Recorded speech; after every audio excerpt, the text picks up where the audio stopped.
जय मित्रांनो, तर आज आपण बघणार आहे की ओबीसी कॅटेगरीने कुठं फॉर्म भरायला पाहिजे जेणेकरून त्यांचा फायदा होईल। ओबीसी कॅटेगरी मधील म्हणजे सर्वसाधारण महिला, प्रकल्पग्रस्त, भूकंपग्रस्त, अंशकालीन, माजी सैनिक आणि गृहरक्षक दल अशा सर्वच्या सर्व बाबींचा आपण विचार करणार आहे। सोबतच मागच्या वर्षीच्या म्हणजे 2024च्या भरतीमध्ये ओबीसी कॅटेगरीच्या सर्वसाधारणची कुठं लिस्ट जास्त लागली, कुठं कमी लागली, इतर जिल्ह्यांमध्ये किती लागली, तर आणि महिलांची सर्व म्हणजे प्रकल्पग्रस्त, भूकंपग्रस्त, माजी सैनिक, गृहरक्षक दल अशा सर्व बाबींचा आपण विचार करणार आहे। त्यामुळे व्हिडिओला स्किप न करता व्हिडिओ शेवटपर्यंत बघा आणि चॅनलला जर नवीन असाल तर चॅनलला सबस्क्राईब करून घ्या। तर आपण आता बघूयात, सुरुवात आपण ओबीसी महिलांपासून करूया। 2024 मध्ये महिलांची कुठं लिस्ट हाय गेली, कुठं कमी आली, कुठं ऍव्हरेज लागली, तर आता ते बघू आपण। ओबीसीचा जर विचार केला तर महिलांचा विचार केला तर मागच्या वर्षी म्हणजे 2024च्या भरतीमध्ये नाशिक शहर आणि धुळेला सर्वात जास्त हाय लिस्ट गेली, जे की 127 लिस्ट तिथं गेली होती। त्यामध्येच नाशिक शहरला 127 आणि नाशिक ग्रामीणला 89 अशी खूप मोठी तफावत आपल्याला इथं बघायला मिळते। महाराष्ट्रातील मागच्या वर्षीच्या मेरिट लिस्टमध्ये 4 जिल्हे असे आहेत की ओबीसीच्या महिलांची मेरिट ही 100 पेक्षा कमी लागली, 100 मार्कांपेक्षा कमी लागली। तर ते जिल्हे 5-6 जिल्हे असे आहेत की 120 म्हणजे 5-6 जिल्हे असे आहेत की 120 क्रॉस झालेले जिल्हे आहेत। त्यामध्ये मुंबई, जळगाव, सिंधुदुर्ग, ठाणे, बीड, नागपूर ग्रामीण, चंद्रपूर, बुलढाणा अशा जिल्ह्यांचा त्यामध्ये समावेश होतो, जेथे की 120 क्रॉसमध्ये ओबीसी महिलांची लिस्ट लागलेली आहे। तसेच यवतमाळ, वाशिम, वर्धा, नाशिक ग्रामीण यांची मेरिट 100 पेक्षा कमी लागलेली आहे। अशा जिल्ह्यांची म्हणजे कोणकोणते जिल्हे आहेत ते यवतमाळ, वाशिम, वर्धा, नाशिक ग्रामीण अशा जिल्ह्यांची लिस्ट ही मेरिट लिस्ट ही 100 पेक्षा ओबीसी महिलांची कमी लागलेली आहे। तर अशा प्रकारे ओबीसी महिलांनी कुठं फॉर्म भरायला पाहिजे, अशा या म्हणजे सर्वात जास्त नाशिक शहर आणि धुळेला 127 लागलेले आहे, तर सर्वात कमी नाशिक ग्रामीणला 89 वर लागलेले आहेत। आणि असे 4 जिल्हे आहेत की 100च्या खाली लिस्ट लागलेले आहेत, तर ते जिल्हे असे की यवतमाळ, वाशिम, वर्धा, नाशिक ग्रामीण। तर अशा 4 जिल्ह्यांमध्ये 100 पेक्षा लिस्ट खाली आहे। तर आता आपण बघूयात ओबीसी पोलीस पाल्य। ओबीसी पोलीस पाल्याचे 2 जिल्हे असे आहेत की जळगाव आणि जालना असे जिल्हे आहेत की तिथे जागा तर होत्या पण फॉर्मच आलेला नाही, त्यामुळे ह्या जागा कोणाला जातात तर ह्या जागा सर्वसाधारणला जात असतात। असे 2 जिल्हे आहेत म्हणजे जळगाव आणि जालन्याला जागा तर होत्या पण तिथं अर्जच न आल्यामुळे पोलीस पाल्याच्या जागा आहेत तिथं खाली गेलेल्या आहेत, ज्या की आपल्या माहितीनुसार सर्वसाधारणला मिळून जात असतात।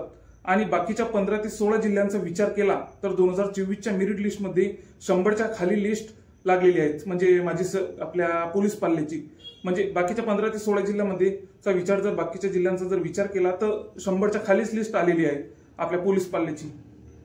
मीरा भाईंदरला तर 72 मार्क घेऊन पोलीस पाल्याचा विद्यार्थी तिथं पोलीस झालेला आहे। परभणीमध्ये 78 मार्कांचा कॅन्डिडेट आता पोलीस आहे, 2024ची गोष्ट आहे ही। तर कोल्हापूरमध्ये 86 मार्काचा मुलगा भरती झालेला आहे पोलीस पाल्याचा। तर असे भरपूर जिल्हे आहेत की छत्रपती संभाजीनगर, अकोला, वाशिम असे भरपूर जिल्हे आहेत की जिथे 100च्या खाली लिस्ट आलेली आहे पोलीस पाल्याची।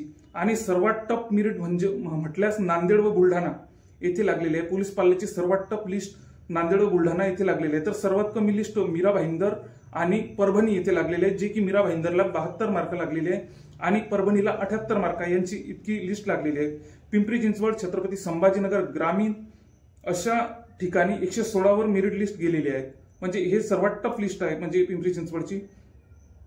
आणि मुंबई असेल, नागपूर असेल, मुंबई, नागपूर शहर, ठाणे, अकोला 107 वर मेरिट लिस्ट गेलेली आहे पोलीस पाल्याची। तर अशा सर्व बाबींचा आपण विचार करायला पाहिजे। तर पोलीस पाल्याची लिस्ट म्हणजे आता मीरा भाईंदर आणि परभणीला सर्वात कमी लागलेली आहे, जे की मीरा भाईंदरला 72 मार्क आणि परभणीला 78 मार्काची लागलेली आहे। तर कोल्हापूरला 86 मार्काचा मुलगा पण भरती झालेला आहे। सोबतच सर्वात जास्त जर विचार केला तर पिंपरी चिंचवड आणि छत्रपती संभाजीनगर ग्रामीणला 116 वर मेरिट लिस्ट गेलेली आहे। अशा सर्व बाबींचा आपण विचार करायला पाहिजे। आणि मुंबई, नागपूर, ठाणे, अकोला अशा ठिकाणी 107 वर पोलीस पाल्याची लिस्ट आलेली आहे। अशा सर्व बाबींचा आपण पोलीस पाल्य। तर आता आपण बघणार आहेत ओबीसी माजी सैनिक। ओबीसी माजी सैनिकचे असे 5-6 जिल्हे आहेत की तिथं अर्जच आला नाही, त्या जागा खाली गेल्या। तर त्या खाली गेलेल्या जागा आपल्याला सर्वांना माहितीच आहे की सर्वसाधारणला त्या खाली गेलेल्या जागा 5-6 जिल्ह्यांच्या जागा त्या सर्वसाधारणला मिळून गेलेल्या आहेत. मीरा भाईंदरला तर 4 जागा होत्या आणि माजी सैनिकच्या 4 जागा होत्या, पण ते 4च्या 4 ह्या सर्वसाधारणला मिळालेल्या आहेत. मागच्या वर्षीची गोष्ट आहे 2024च्या लिस्टची. मुंबई रेल्वेला 2 जागा खाली गेल्यात, मुंबई जीआरपीला. रत्नागिरी, पालघर अशा जिल्ह्यांना जागा होत्या, पण माजी सैनिकच त्या ठिकाणी आले नाही. त्यामुळे ह्या सर्व जागा आपल्याला सर्वसाधारणला मिळत असतात हे आपल्याला माहितीच आहे. आणि बाकीचे जे जेमतेम ठरलेले जिल्हे आहेत ना, त्यात 100 पेक्षा लिस्ट खाली आलेली आहे. म्हणजे माजी सैनिक जर कुठं आले नाहीत, त्यांनी अर्जच केला नाही, तर अशा खाली गेलेल्या जागा आपल्याला माहितीच आहे की आपल्या सर्वसाधारणला मिळत असतात. तर आणि बाकीचे जिल्हे, उरलेले जिल्हे आहेत जिथे माजी सैनिक आले होते, त्या जिल्ह्यांच्या लिस्टा ह्या 100च्या खाली आलेल्या आहेत. म्हणजे आणि फक्त जालना, परभणी, सिंधुदुर्ग अशा जिल्ह्यांत 80 पण क्रॉस करू शकले नाही. म्हणजे जालना, परभणी, सिंधुदुर्ग अशा जिल्ह्यांमध्ये 80 प्लस पण लिस्ट क्रॉस गेलेले नाहीत. त्याच्यामुळे माजी सैनिकची हायेस्ट लिस्ट बघू आपण आता. अकोला, बीड, कोल्हापूर, भंडारा अशा किती जिल्ह्यांमध्ये सांगता येईल की मेरिट लिस्ट ही 100 पेक्षा खाली गेलेली आहे, आपल्याला माहितीच आहे. तर हायेस्ट मेरिट लिस्टचा विचार जर केला माजी सैनिकचा, तर हायेस्ट मेरिट लिस्ट ही जळगावला लागलेली आहे, जे की 123 मार्कांवर जळगावला माजी सैनिकची लिस्ट लागलेली आहे. पुणे रेल्वेला 118 वर लिस्ट आलेली आहे. ठाणे शहरला 115, तर मुंबईला 111 वर माजी सैनिकची ओबीसीची लिस्ट आलेली आहे. अशा प्रकारे माजी सैनिकाची 2024 मध्ये मेरिट लिस्ट लागली होती. अशा बाबींचा आपण विचार करायला पाहिजे. तसेच आता आपण बघूयात ओबीसी प्रकल्पग्रस्त. ओबीसी प्रकल्पग्रस्ताची टप लिस्टचा जर विचार केला, तर ओबीसी प्रकल्पग्रस्ताची जी टप लिस्ट आहे ती धुळे जिल्ह्यामध्ये 133 मार्कांवर लागलेली होती. तर आणि सांगलीमध्ये मेरिट 132 वर गेली होती. सांगलीमध्ये मेरिट 132 वर आणि धुळ्यामध्ये 133 वर गेली होती. हायेस्ट लिस्ट आहे ही प्रकल्पग्रस्ताची, ओबीसी प्रकल्पग्रस्ताची. सांगलीचा एक वेगळाच विषय झालेला आहे. म्हणजे सांगलीला आपल्या प्रकल्पग्रस्ताची लिस्ट ही 132 वर गेली होती आणि सर्वसाधारण लिस्ट ही 111 वर आली होती. त्यामुळे इथं खूप मोठा तफावत दिसत आहे. बीड, जळगाव, जालना 129 वर गेली होती मेरिट. बीड, जळगाव आणि जालना 129 वर गेली होती लिस्ट. मेरिट सर्वात कमी भंडारा 100 वर गेली होती आणि ठाणे ग्रामीणला 105 वर सर्वात कमी लिस्ट आहे. आणि सर्वात जास्त जर विचार केला तर धुळ्याला 133 वर लिस्ट लागली होती.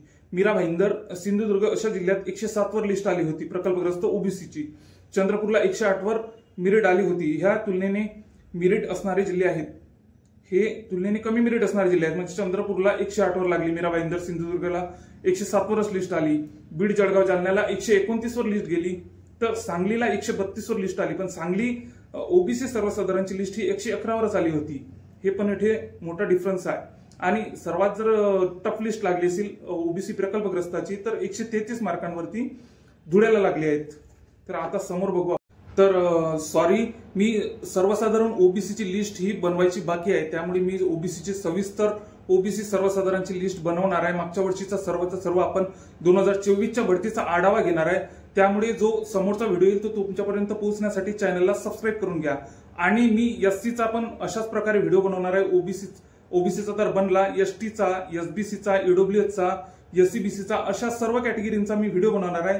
त्यामुळे आपल्या चॅनलला सबस्क्राईब करून घ्या, जेणेकरून तुमच्यापर्यंत तो व्हिडिओ येईल. जय हिंद.